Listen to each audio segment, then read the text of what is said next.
তুমি কার কি করছো? ও হ্যাঁ তোমার করছি। বুড়ো হুতুম বাড়িতে গেল ভালো মানুষ, পাড়াতে এসে আমার সাথে মরছে কেন? তোমার সাথে মরবো না থেকে তোমার বোনের সাথে মরবো। হ্যাঁ তোমার বোনের কথা করছি আমি। পাড়ায় গেছিলাম, পাড়ার ওই যে আমার দাইয়েদিরা যারা আছে তারা আবার ধুয়ে ধুয়ে কয় তোমার বোনের কথা। হ্যাঁ ওরে বাবু মারো বলতে কথা কেমনি কমো গো। বেরো বেরো, আমার বাড়িতে কোনো জায়গা নেই, বেরো। তাহলে তুমি আমার রাখবা না? না রাখবা না? রাখবো না। রাখবা না? ও হে তুমি আমার হাত উঁচু করা দেখে ঠিক পাও না, তোমার রাখবো কি রাখবো না? তাহলে তুমি এখানে দাঁড়ায় থাকো, আমি আসছি। তুই না আসা পর্যন্ত আমি যাচ্ছি না, সে বল আমার ভিতরে আসে কিন্তু। হ্যাঁ যা।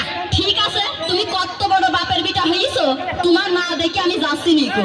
আমি মিলিটারির কাছে যাচ্ছি, দাঁড়াও। তুমি মিলিটারি কাজ যাবে না, তুমি মিলিটারি কাজ কখনো যাবে না।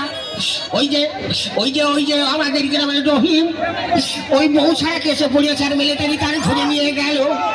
ধরে নিয়ে যে মানটা মাইলো মাইরেছে, কোনোদিন লোকের সামনে ঠ্যাং উঁচু করে কথা বলতে পারবে না। তুমি আমার বাড়ি থাকো, আমার বাড়ি থেকে সায়া ব্লাউজ শাড়ি কাপড় যা লাগে সাবান ছুটা এমনকি হিমানি পাউডার আমার পছন্দ না হলে তুমি দরকার হলে আরেকটা বিয়ে করে থাকো। তোমার সেই বরের সুমতে আমি ভাত কাপড় দেবো, কিন্তু তোমার মিলিটারির কাছে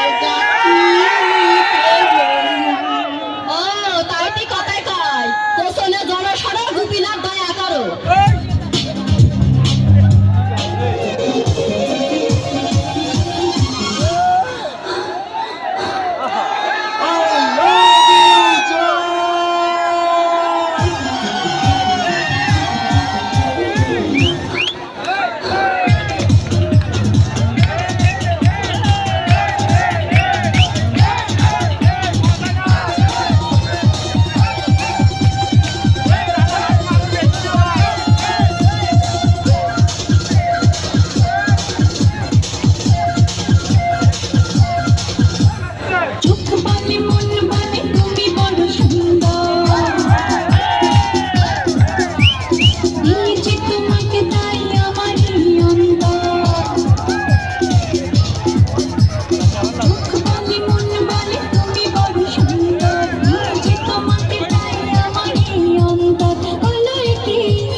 তোমাকে তাই আমার এই অন্তর, চোখ বলে মন বলে তুমি বড় সুন্দর, দিয়েছি তোমাকে তাই আমার এই অন্তর।